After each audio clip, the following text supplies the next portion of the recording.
Ayan, Edo, tinanong si Beyonce kung nagsiselos ba talaga siya kay Arjen.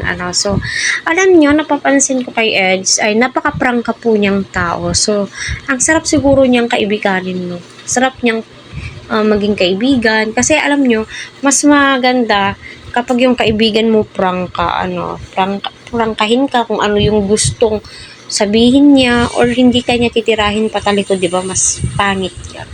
Wala lang, nasabi ko lang, mas maganda talaga magkaroon ng kaibigan na prangka like kay Edu, kasi nung tinatanong ni Rob, itong si Beyonce, si Beyonce, sinabi niya kay Rob na,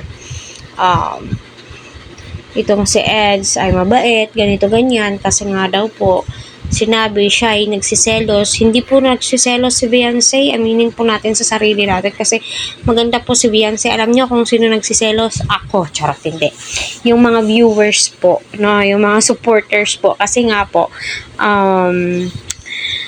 napansin nila palaging upload ni Edu, si Arjen, update kay Arjen, live kay Arjen.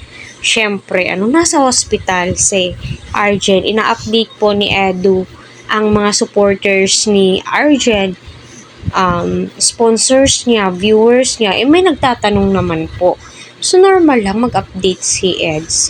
So, ipinagtanggol ni Beyonce itong si Edu, diba? So, mapapasaludo ka talaga, So, ayun, no? Agad naman pong narinig natin sa video na nagsiselos ka nga ba, so napatawa na lamang po itong si Beyonce. Para sa akin, hindi po kailangan ni Beyonce magselos.